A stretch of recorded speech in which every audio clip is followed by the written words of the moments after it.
With the number 14 pick, Ochai Agbaji is headed to Cleveland, so we have to check in with Locked On Cavs. Chris Manning is here with us.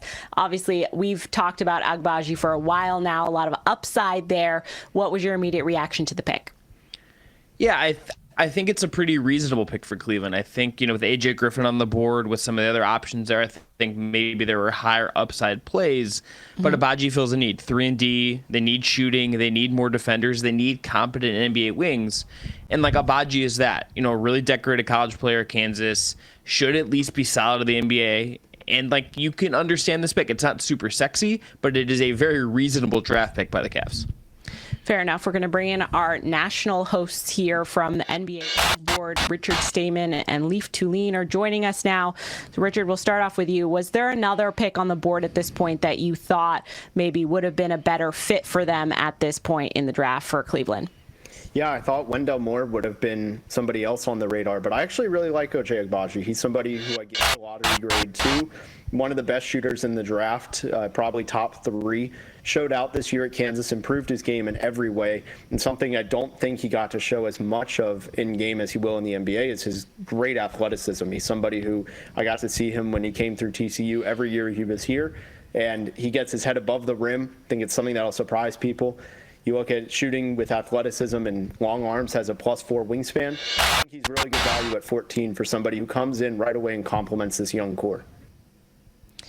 Chris, when we're talking about Cleveland, obviously they fell off a little bit towards the end of last season, but Agbaji coming in, where does he fit right off the bat? Do you see him coming off the bench? Can he be an immediate impact for this team?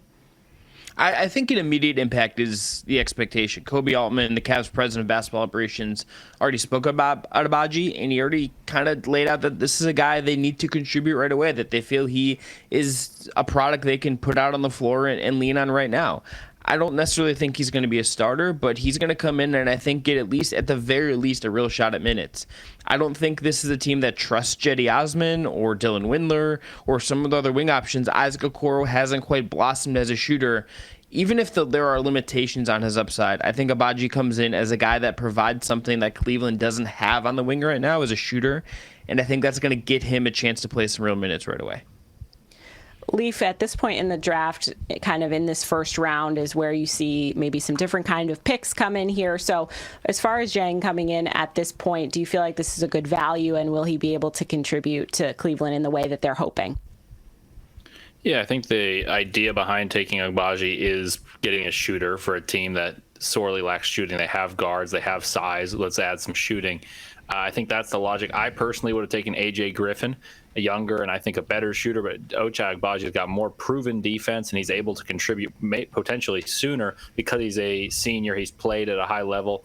He can step in right away and provide shooting and defend and be a good complement to guys like Darius Garland and Jared Allen and Evan Mobley, who are the future of the franchise, and he will grow alongside of them. So I understand the pick. I would have gone high upside with AJ Griffin, who provides similar or better shooting ability, but Ochai is a safer pick and definitely fits a need. Chris, closing things out, obviously, when we're looking at this roster and the addition that they're making here with their draft pick, what is the next maybe thing that they need to add on now that they've made this selection? Where can they go from here?